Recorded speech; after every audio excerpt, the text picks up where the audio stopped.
Ladies and gentlemen, the President of the United States.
South should be on. You can stay here if you want.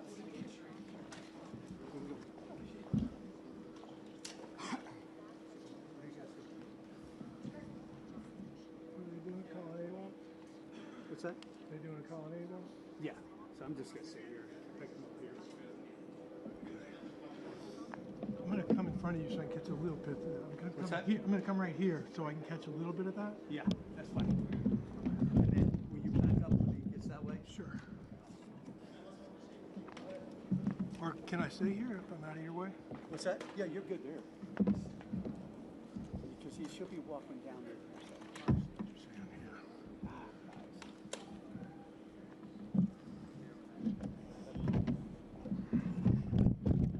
I'm going to come back here. What's that? I know I'm it's just trying to. no matter what you're damaged, you go Yeah, You just want to come up closer? We're going to be in your shot. You guys want to come up here? everybody's in the shot. Do you want to go over there? I just Well, like, what then is I'll this never shot? get back here for Yeah, this. I What mean, is we this? prefer to pick up. I'm going to pick it up right here. Okay, that's Coming fine. Yeah, that's fine. Whatever. And then you're going to back up this way, right? I am. Okay, awesome. Thanks, bud.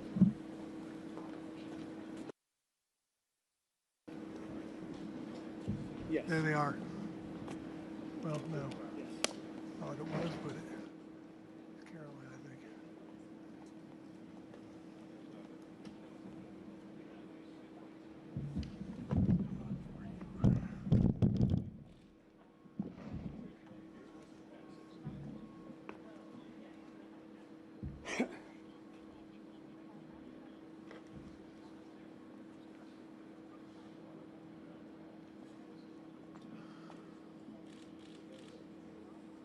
Yeah. Yeah, there's no law.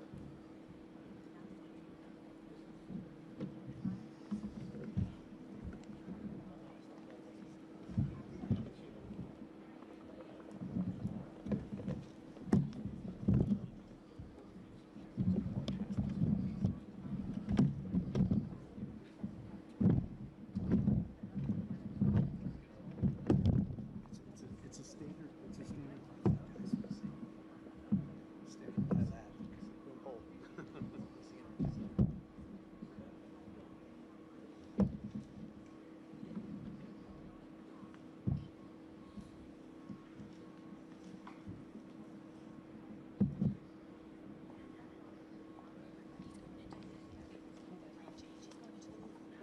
Yeah?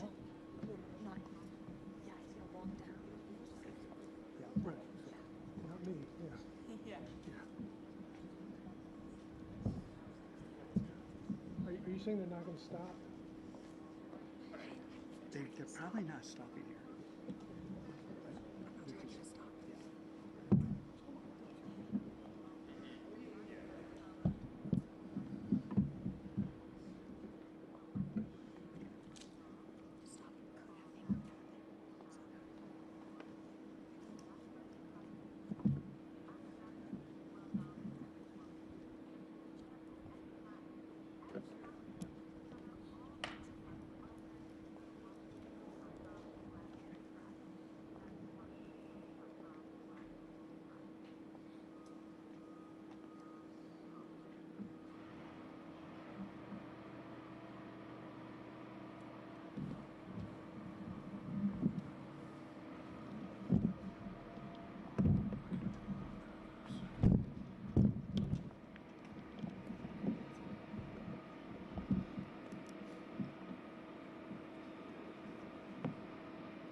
What's that?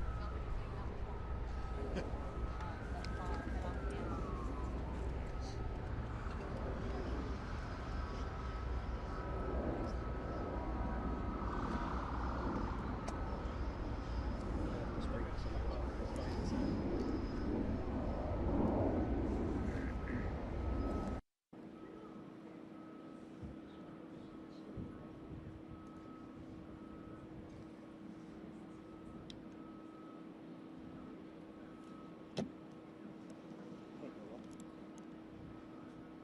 Can you see the video? Does it look a little off?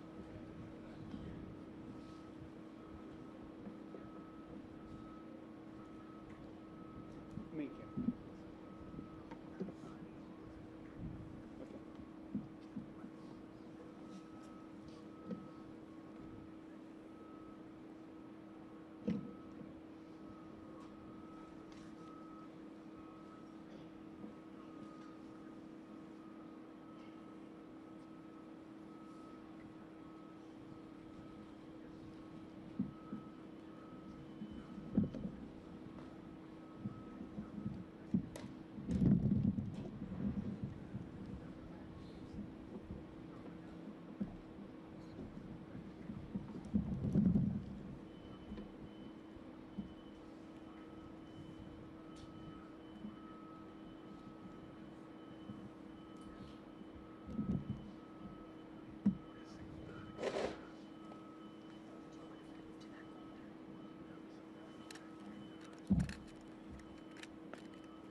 Okay.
A little bit.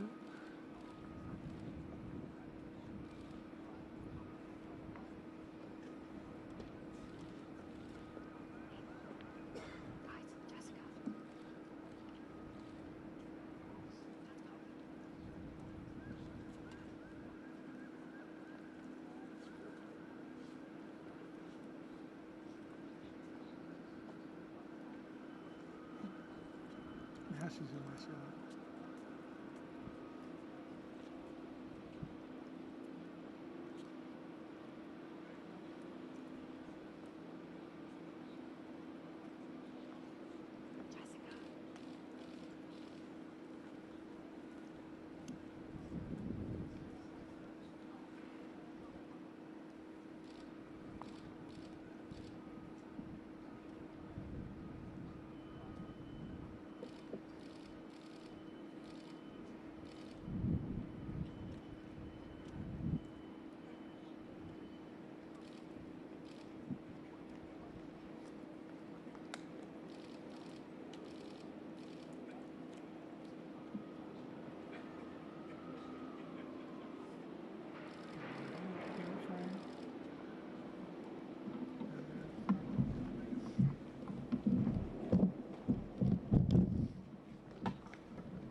you very much.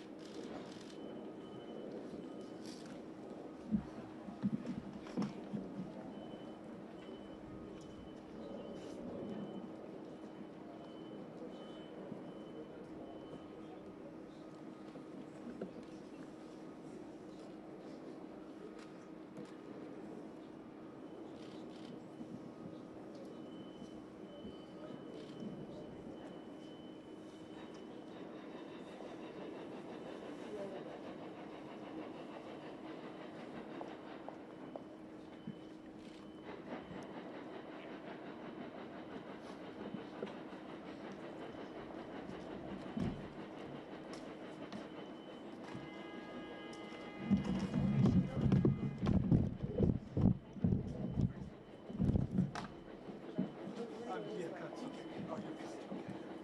Not the hell. Together they walk to the Oval Office. Did they walk in? Ready? Yeah. They're in. Yeah, they're in. Hannah, are we moving or? Should I move? I'm still sure. We're good to move. Yeah, no, we're good to Vacation. move. Let's go. Good to move? Yeah, let's go. Let's Okay. go this way. Yeah. Yeah.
giving you build a big guy. He is.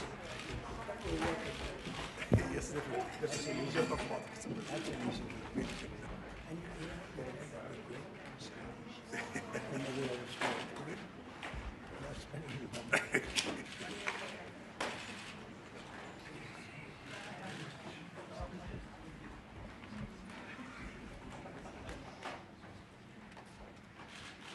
Well, thank you very much, everybody. We have a extremely respected man in the Oval Office today, and a friend of mine for a long time, a very good friend of mine. And I'm very proud of the job he's done. What he's done is incredible in terms of human rights and everything else.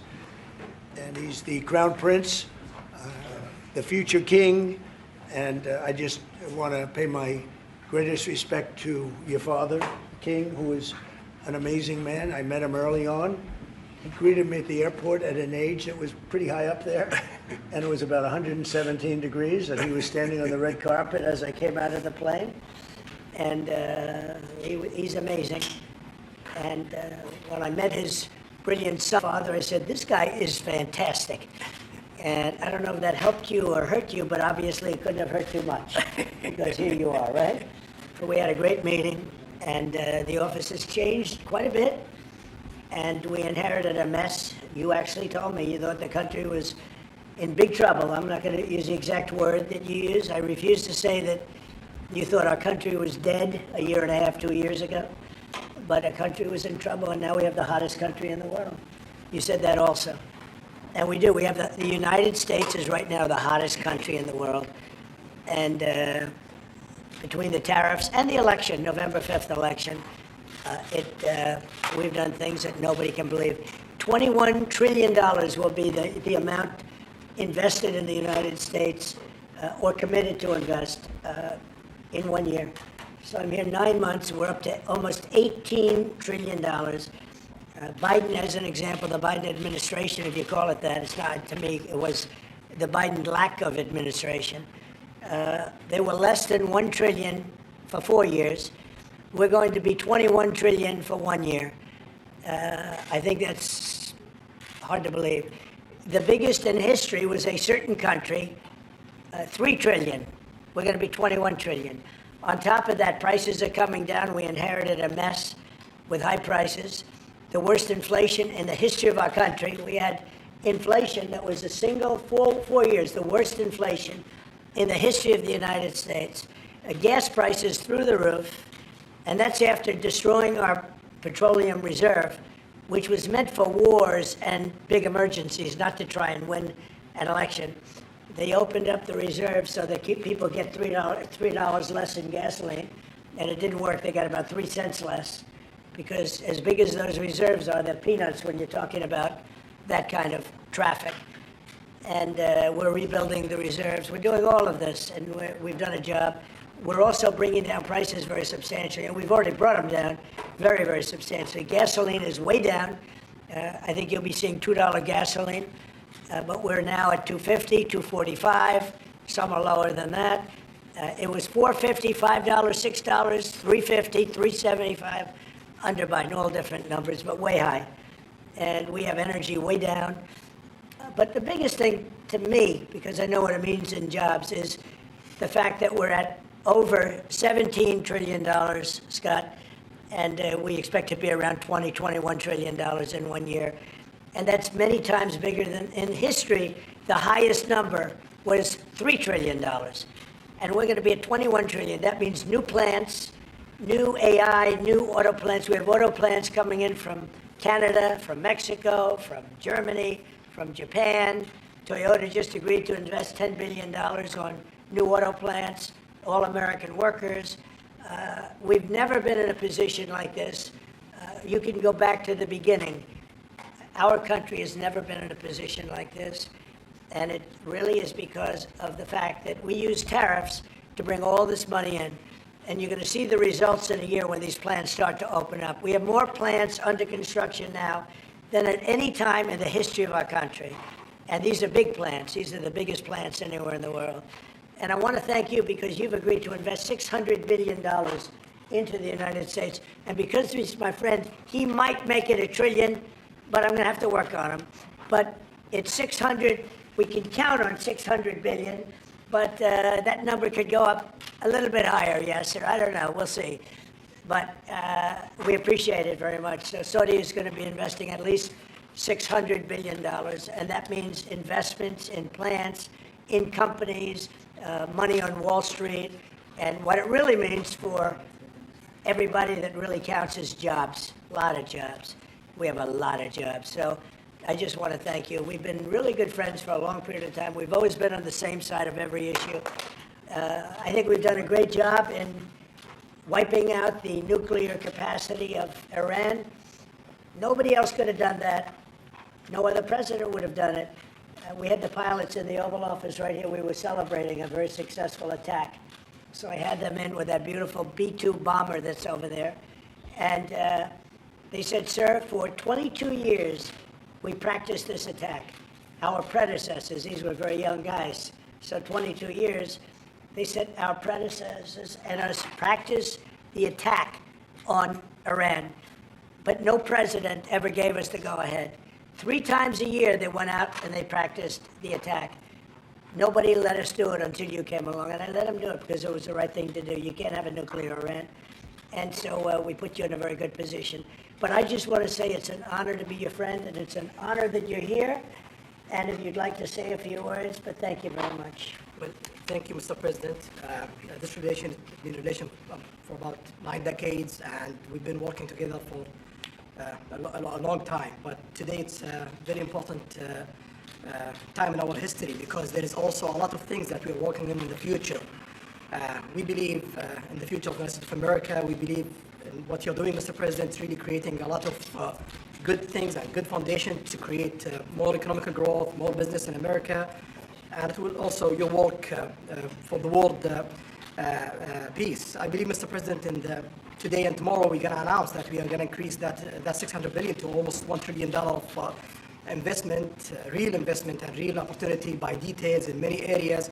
And the agreement that we are signing today in many areas in technology, in AI, in earth materials, magnet, etc., that will create a lot of investment opportunities. So you are doing that now. You're saying to me now that the 600 billion will be 1 trillion. Definitely, because what we are signing, it will facilitate that. And I like that very much. No, that's great. I appreciate that. That's great. We're doing numbers that nobody's ever done. And in all fairness, if you didn't see potential in the U.S., you wouldn't be doing that. Definitely. You don't want to lose money. As you said, Mr. President, it's the most hottest country in the planet. But what you're creating is not about opportunity today. It's about also long-term opportunity in the United States of America that will affect American economy positively in the next coming decades, preparing the right foundation of emerging technologies. That's a game changer for America in a good way, and we want to be part of it. Yeah, we're doing really well. And this, you don't see what we're doing so much because we have, although the construction industry sees it. If you look at Caterpillar, who's been incredible, the tractors, everything else, the numbers that we're doing in construction are unbelievable. Some of the plants that we're building, AI, and they're building their own electric with the plant. I gave them the right to build their own electric with the plant because no country, frankly, will have this. China's working very hard to produce enough electric, but we're beating China substantially at AI, which is a big thing. And we had a great meeting 2 weeks ago with President Xi, but on AI, we're doing well. And I have a man, David Rommel. Yes, sir. David, could you say a few words about what you're seeing on the job front and all of some of the assets, and also how we've been helped by the Saudis in terms of the kind of investment they've made, please. Yeah, most certainly. Thank you for the opportunity. I am a facility leader for GE Vernova, and if you look at the landscape for GE Vernova investment, over $750 million in the U.S. focused on true manufacturing jobs here stateside. We're looking at tripling the output of our Greenville, South Carolina facility, where we make the gas turbines that are supporting U.S. needs as well as the Saudi Arabia needs. Right. So real jobs, $300 million in gas investment, resulting in over 500 pieces of new equipment being installed in the Greenville, South Carolina facility.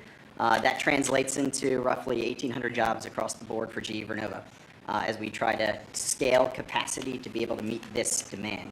Along with that, we're partnering with local communities to build the skill set that's required to meet these capacity needs. So that talent pipeline is incredibly important. So it's real jobs in the manufacturing space. Well, you've been great, and thank you very much. And we love that state. I won that state by record numbers. I won a lot of states by record. Texas, a lot of them by Indiana. We're working with Indiana or something right now. We won that. We won a lot of them by records, but that was one of them. I want to thank you very much. Say hello to everybody. Great job. You're doing a great job. Thank you. So just in wrapping up, we'll take a couple of questions, but I want to just tell you what an honor it is to be your friend. And I very much appreciate the investment of now $1 trillion, okay? I'm glad you got that out. I didn't want to be the one to tell them, but that's great news. We keep increasing, Mr. President. I know. Each time the opportunities are just increasing more and more. Well, the opportunities, right? We're doing better. Even if you look back 6 months ago, I mean, all of a sudden, you feel even better. So, and I think we're only going to go in one way. Does anybody have any questions? Mr. President, have you approved the export licenses for advanced chips to Saudi Arabia? The export licenses? We are working on that. We're negotiating that right now. Marco, do you want to talk about that, or Scott? Okay, well, I mean, that's part of, we may have announcements on that later today, but that's what we've been working on is the mechanics by which something like that can be achieved. And it's part of the broader process, part of this broader engagement and cooperation between our two countries. Certain levels of chips. Yeah. And for the Crown Prince, Your Royal Highness, you're talking about $1 trillion of investment. Could the kingdom continue to do that with oil prices in the mid-60s? We are not creating fake opportunities to, please America, please President Trump. It's real opportunities. For example, when you ask about the AI and the chips, Saudi Arabia have a huge demand of, a huge need of computing power, and we're going to spend in the short term around $50 billion by consuming those semiconductors for our needs in Saudi Arabia. And with the agreement that we're going to have with North America, that will allow us to focus that consuming power in short term by $50 billion from North America, and long term with hundreds of $billions in the long term. So there is a lot of real opportunities that fit to our need in Saudi Arabia and fit to our investment strategy.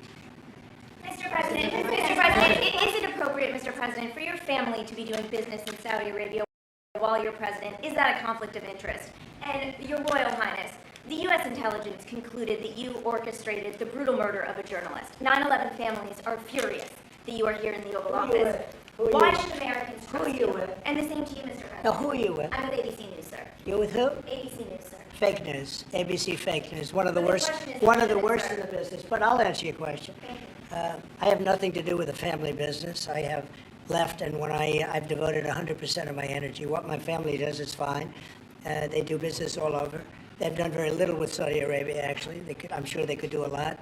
And anything they've done has been very good. That's what we've done. We've built a tremendous business for a long time. I've been very successful. I decided to leave that success behind and make America very successful. And I've made America more successful by far than it ever was, and that it ever could have been, no matter who was president. There would be nobody bringing in $21 trillion, that I can tell you right now. As far as this gentleman is concerned, he's done a phenomenal job. You're mentioning somebody that was extremely controversial. A lot of people didn't like that gentleman that you're talking about. Whether you like him or didn't like him, things happen. But he knew nothing about it, and we can leave it at that. You don't have to embarrass our guest by asking a question like that. Since you asked, Mr. President, Please, go ahead. you allow me to answer. I feel painful about, the families of 9/11 in America, but, we have to focus on reality. Reality based on CIA documents and based on a lot of documents that Osama bin Laden, he used Saudi people in that event for one main purpose, is to destroy this relation, to destroy the American-Saudi relation. That's the purpose of 9/11. So whoever buy in that means they are helping Osama bin Laden's purpose of destroying this relation. He knows that strong relation between America and Saudi Arabia, it's bad for extremism, it's bad for terrorism. And we have to approve him wrong and to build our relation, continue developing our relation. It's critical in the safety of the world. It's critical against extremism and terrorism. About the journalists, it's really painful to hear, anyone that been losing his life for no real purpose or not in a legal way. And it's been painful for us in Saudi Arabia. We've did all the right steps of investigation, etc. in Saudi Arabia, and we've improved our system to be sure that nothing happened like that. And it's painful and it's a huge mistake, and we are doing our best that this doesn't happen again. Mr. President, Mr. President, this side, Mr. thank you, Mr. President. The Crown Prince has been instrumental in helping lifting the sanctions on Syria. Will there be any joint investment between the U.S. and Syria? And will you visit Damascus? Are you from Syria? No, but Where are you from? I'm from Palestine. Oh, you're making a lot of progress, huh? Very good. Well, they like me. The Palestinians like me. The Palestinians are doing very well, actually. I think we're working very closely with a lot of people to make everybody happy, including Israel, the Palestinians, and everybody. That's very interesting. No, I think that I will tell you, the Crown Prince called me, and he specifically asked me if I would lift the sanctions on Syria, because he wants to see Syria make it. As you know, the leader of Syria was just here. We had a great meeting, and he's a strong guy, and I guess you need a strong person to run it. And I think Syria's made tremendous progress. And we did lift the sanctions at the request of the Crown Prince. Also, the president of Turkey, Erdogan, called me specifically. He said, if you don't lift the sanctions, Syria doesn't have a chance. If you do, they have a very good chance. And between the two of them and some others, I lifted the sanctions. And the results so far have been pretty good. Mr. President, can I ask you a question about the F-35s that are being sold to Saudi Arabia? Are these the same ones that are being used by the Israeli military? And if so, how does that allow for the qualitative military edge for Israel? And then I want to ask you, because you brought up the plight of the Palestinians, are you aware of relocation flights to South Africa that are taking place right now? Which flights? There are relocation flights that are taking place. Some Palestinians are being charged up to $2,000 I'm not going to South Africa for the G20 because I think their policies on the extermination of people are unacceptable. So I'm not going, so I won't refer to anything having to do with South Africa. South Africa has behaved extremely badly. But I will say that when you look at the F-35 and you're asking me, is it the same? I think it's going to be pretty similar, yeah. How will that This affect- is a great ally, and Israel's a great ally. And I know they'd like you to get planes of reduced caliber. I don't think that makes you too happy. They've been a great ally. Israel's been a great ally. And we're looking at that exactly right now. But as far as I'm concerned, I think they are both at a level where they should get top of the line. Yes, please. Can I just ask for the Crown Prince, if I could just ask about the direct talks between That's U.S. all right. Steve, 1 second. Go ahead. Have you reached an agreement on a U.S.-Saudi defense treaty today? And are you going to bring up the Abraham Accords in your discussion? I already brought them up. What did you say? I think I got a positive response. Would you like to respond? Yeah, so definitely we believe having a good relation with all Middle Eastern countries is a good thing, and we want to be part of the Ibrahim Accord, but we want also to be sure that we secure a clear path of two-state solution. And today we have a healthy discussion with Mr. President that we're going to work on that to be sure that we can prepare the right situation as soon as possible to have that. I think we're, I don't want to use the word commitment, but we've had a very good talk on the Abraham Accords. We talked about one state, two state. We talked about a lot of things in a short period of time. We'll be discussing it further, too. But I think you have a very good feeling toward the Abraham Accords. Yes, definitely, Mr. President. We want peace for the Israelis. We want peace for the Palestinians. We want them to coexist peacefully in the region, and we will do our best to reach that day. And a defense agreement, have you reached agreement on that? We pretty much have.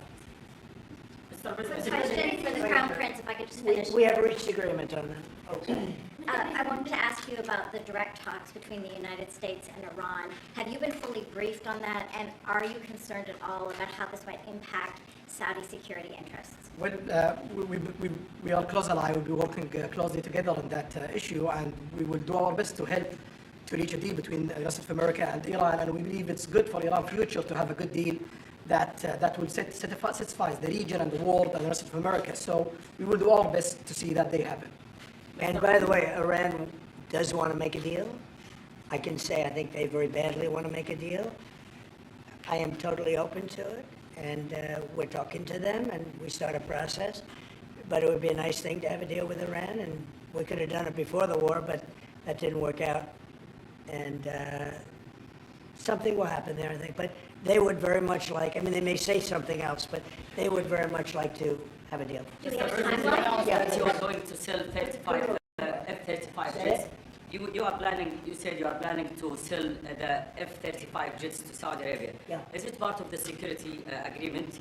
And how you assess the defense partnership between Saudi Arabia and the United States? And the question was as well. Well, I just said it, though. I mean, we're going to sell them F-35s. That's the end of the question, I guess. Is it part of the security agreement or no? No, we're going to have a deal. They're going to purchase F-35s. They're buying them from Lockheed, and it's a great plane. We make, by the way, the best military equipment. You saw that during the Iran little skirmish. We make the best planes, the best missiles. We make the best offensive missiles. We make the best military equipment in the world. Nice. For His Royal Highness, I would like to ask you about how you see the cooperation between the United States and Saudi Arabia in the advanced technological field, especially AI, and how it will support Saudi Arabia to serve its goal to achieve the vision of 2030. Well, I will try to answer that in short, but definitely there's a lot of interest in many industries between Saudi Arabia and America, and we are signing a lot of agreements in different areas that will really add value to American economy, but also to add value to us in Saudi Arabia. And AI, it's critical for us because one of long-term problems that we could have is lack of workforce. As you've seen in the past few years, some of them have reached 30% of the global immigration to Saudi Arabia. So we know that to assure the Saudi Arabia GDP growing, with the lack of workforce that we have, we need to use a lot of computing power to replace job in the long term. So that's huge demand in Saudi Arabia, and we want to link it to American private sectors and getting the supply from America. So there's a lot of opportunities in that area. And we're also involved in AI in Saudi Arabia. So we're working, and we're leading by a lot on AI. Actually a lot. China would be in second place, but we're leading by a lot. And I have to say this, and our relationship with China has been very good. And as far as buying our farm products, they're pretty much on schedule, Scott. I'd like you to call them, say if they could speed it up, it would be good. Okay, but they're pretty much on schedule. Yeah, sorry, please. If I may, I have a question for both the Crown Prince and Chris. Who are you? I'm Faisal Abbas from Arab News, Saudi Arabia, Your Excellency. It should be a friendly question. Your Royal Highness, just picking up on something you just mentioned about how some people try to destroy the relationship between Saudi Arabia and the United States. Perhaps, since the launch of the vision, we've been used to having the bigger picture and that everything fits into the bigger picture.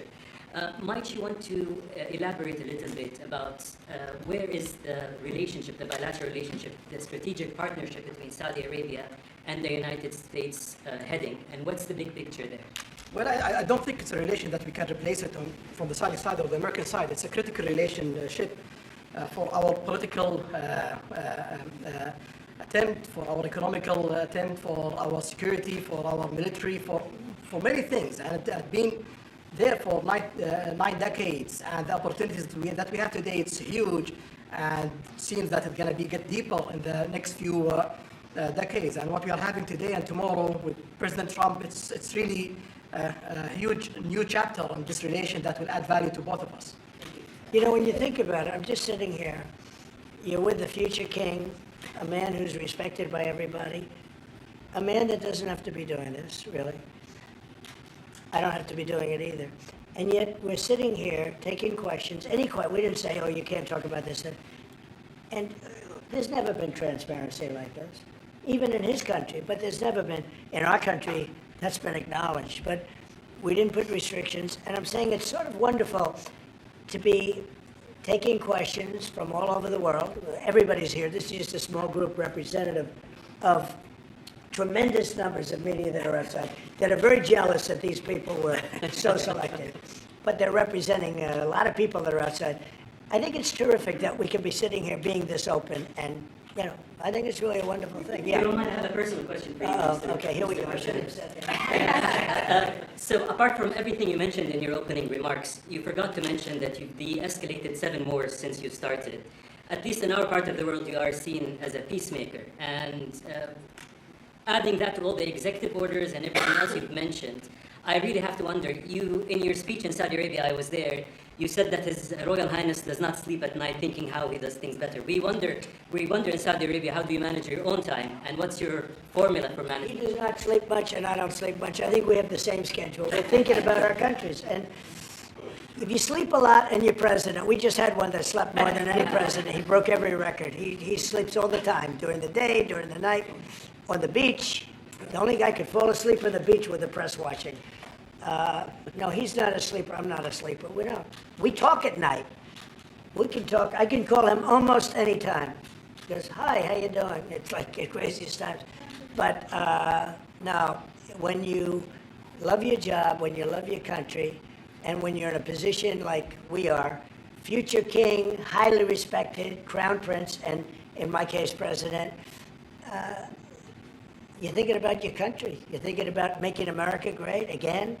We're thinking about keeping Saudi Arabia strong and vital and in a pretty tough part of the world, tricky part, right? Tricky part, a lot of tricky people. But he thinks about his country and I think about my country. I don't want to sleep. President Trump, do you expect a formal civil nuclear deal to be reached soon? Can you talk to us about that aspect With of who? with Saudi Arabia? I can see that happening. Yeah.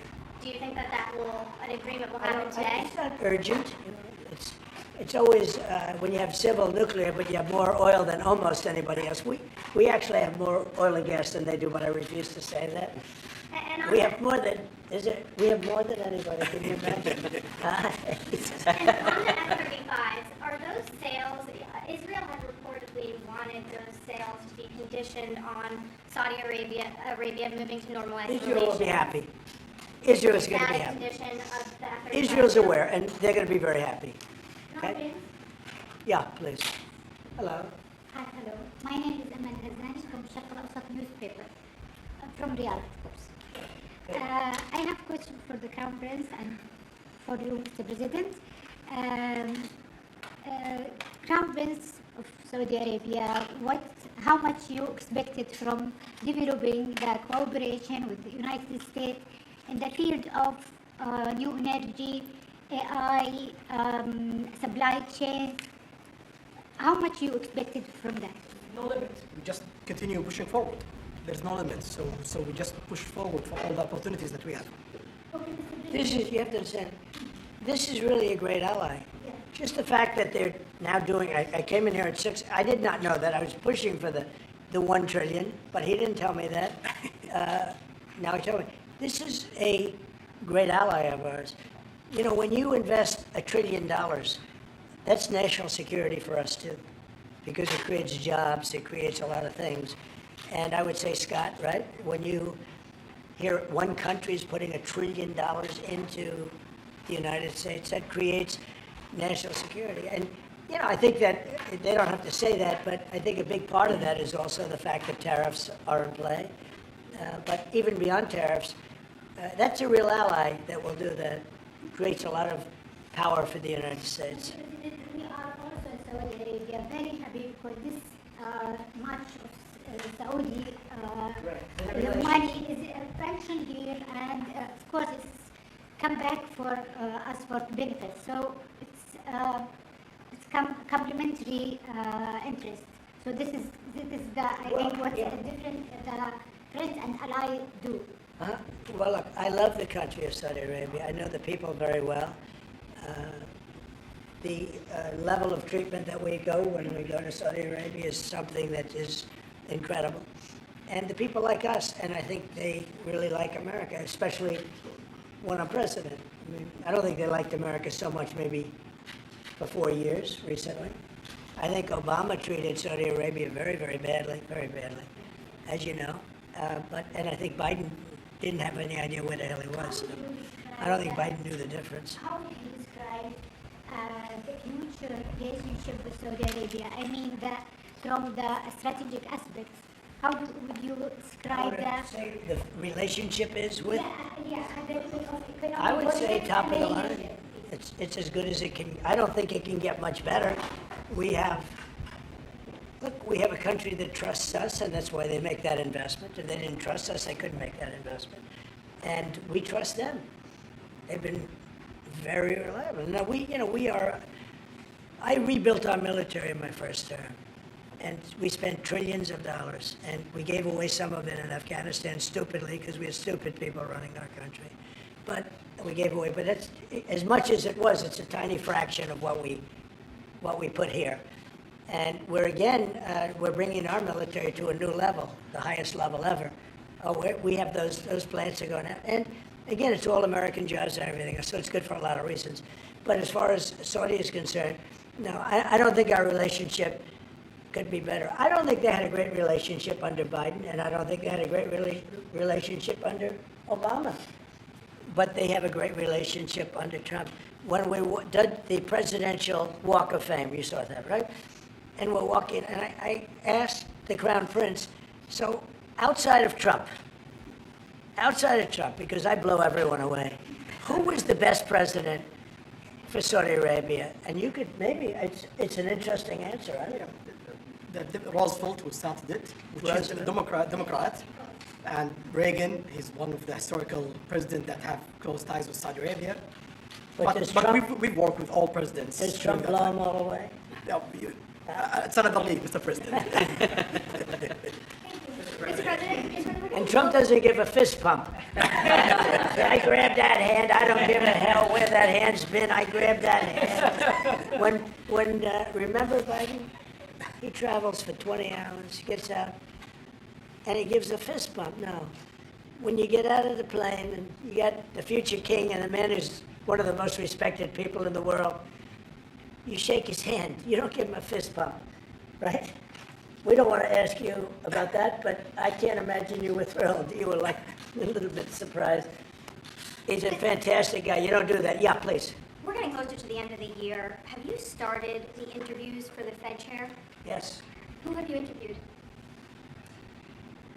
I think I already know my choice. Who is it? Well, I liked him, but he's not going to take the job. He refused. You like Treasury better, right? Much better, sir. So we are talking to various people, and frankly, I'd love to get the guy currently in there out right now. But people are holding me back. He's done a terrible job, hurting housing a little bit. The truth is, we've been so successful, we've blown past his interest rate stupidity. He's been wrong. That's why I call him too late. He's too late. Jerome Too Late Powell. He was recommended to me by a guy that made a bad choice. And it's too bad. But despite that, it's having very little impact because we have all of these things happening. But it has an impact on housing to a certain extent. He's a fool. He's a stupid man. But we have some very good people. Yes, sir. You'll be sitting down with them in the near future. And we have some surprising names, and we have some standard names that everybody's talking about. And we may go the standard way. It's nice to every once in a while go politically correct. But we have some great names. Steve, Have you talked to President Maduro of Venezuela yet? Are you still open to that? He wants to talk. Yes, sir. Yeah, I'm open to talk. I talk to everybody. But no, he wants to. They treated us very badly. They sent all of their prison population into the United States, and we're getting them out rapidly. But he sent all of his, and he sends drugs into the United States and other things. No, he treated us badly. He was dealing with a bad president, and he was able to get away. We have now, I think we have the strongest borders anywhere in the world. Nobody's coming in unless they come in legally. We're taking very weak borders where millions of people came in. For the last 6 months, I don't do these reports. They say 0 people have been able to come in. Is that pretty good? Mr. I don't know. President, Mr. President, 1 week for Congress to release the Epstein files. Why not just do it now? It's not the question that I mind, it's your attitude. I think you are a terrible reporter. It's the way you ask these questions. You start off with a man who's highly respected, asking him a horrible insubordinate and just a terrible question. And you could even ask that same exact question nicely. You're all psyched up. Somebody psychs you over at ABC. They're going to psych it. You're a terrible person and a terrible reporter. As far as the Epstein files is, I have nothing to do with Jeffrey Epstein. I threw him out of my club many years ago because I thought he was a sick pervert. And I guess I turned out to be right. But you know who does have? Bill Clinton, Larry Summers, who ran Harvard, was with him every single night, every single weekend. They lived together. They went to his island many times. I never did. Andrew Weissman, I hear. All these guys were friends of his. You don't even talk about those people. You just keep going on the Epstein files. And what the Epstein is a Democrat hoax to try and get me not to be able to talk about the $21 trillion that I talked about today. It's a hoax. Now, I just got a little report, and I put it in my pocket, of all the money that he's given to Democrats. He gave me none, zero, no money to me. But he gave money to Democrats. And people are wise to your hoax. And ABC's is, your company, your crappy company, is one of the perpetrators. And I'll tell you something. So why not just sign it now? I think the license should be taken away from ABC because your news is so fake and it's so wrong. And we have a great commissioner, the chairman, who should look at that because I think when you come in and when you're 97% negative to Trump and then Trump wins the election in a landslide, that means obviously your news is not credible and you're not credible as a reporter. So I've answered your question. You should go and look at the Democrats who received money from Epstein, who spent their time. Larry Summers was with him all the time. That creep, the fund guy, was with him all the time. What's his name? Who? Reid Hoffman. I don't know Reid Hoffman, but I know he spends a lot of money on the radical left. Reid Hoffman, in my opinion, should be under investigation. He's a sleazebag. And those are the people, but they don't get any press, they don't get any news, and you're not after the radical left because you're a radical left network. But I think the way you ask a question with the anger and the meanness is terrible. You ought to go back and learn how to be a reporter. No more questions from you. Who else has a question? Friends, very quickly, I want to ask you, how much money is Saudi Arabia giving for Gaza reconstruction? We are in discussion about that. Still, there is no amount being It'll be a lot. named, but It'll be a lot. we will definitely help. Yeah, he's gonna. It's very important to him. And a quick follow-up, the International Security Force, given your pledge there would be no U.S. boots on the ground, what is the U.S. role going to be in that?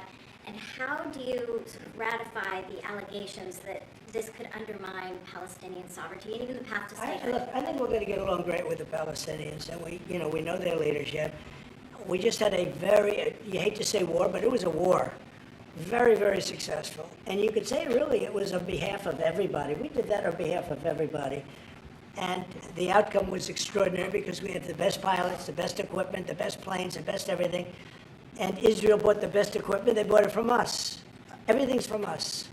It all starts here. This office, I was talking to the Crown Prince a little while. You walk into this office for somebody from the outside, the Oval Office, it's the most powerful place in the world.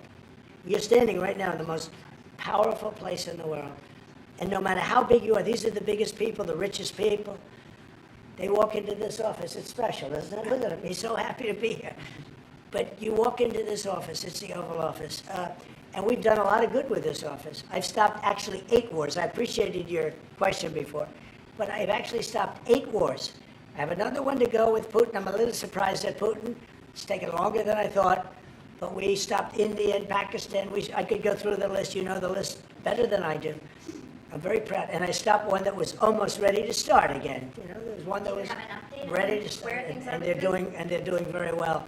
So and it all took place right here in the Oval Office, whether by telephone or whether by they came in. Many of these leaders have come in, and they signed their peace deals right here in the Oval Office. So no matter if it's the biggest business people in the world or the greatest leaders in the world, the biggest leaders in the world, like the gentleman on my right, everybody walks into the Oval Office and they say, wow. And now, by the way, the Oval Office is in the kind of condition that it should be in. Whether you look at the walk or the marble floors or anything down the road, we're fixing the White House, and we're building one of the greatest ballrooms ever to be built. You know, we have an event tonight, and we're going to have about 118 people because we have a very small room. For 150 years, they've wanted a ballroom, and now you're going to get a great ballroom. And I have to say, I probably made a lot of enemies because in your honor, we're having a dinner tonight, a beautiful dinner tonight, and we have a very small room, right? It's called the East Room, and it's beautiful, it's lovely, but it's like for a little cocktail before you go into a ballroom. It's a very small room. They've wanted a new ballroom for 150 years. We could have sold the big ballroom out 3 times in honor of this gentleman. So I made a lot of enemies because I have a lot of people that are invited tonight or are unable to come because of the size constraint. But you know what we'll do before I leave office? We'll have another dinner because we'll have it ready long before I leave office, and it's going to be beautiful. It's a very popular thing what we're doing. And by the way, no government funds. It's all put up private money, all private money. And in the case, I think it's there's a restriction on foreigners. Otherwise, I could have asked you just for a check, okay? But there's a restriction. These are all private individuals that put up a lot of money to build the ballroom. Not one penny is being used from the federal government. So it's really a nice thing. But I look forward to it. I just pointed it out. This would be a perfect night to have that ballroom open, Susie. If we had that open, we'd have a lot of people very happy. Right now, we have a lot of unhappy people because they all want to be with us tonight to honor this great man. Thank you all very much. Thank you. Thank you.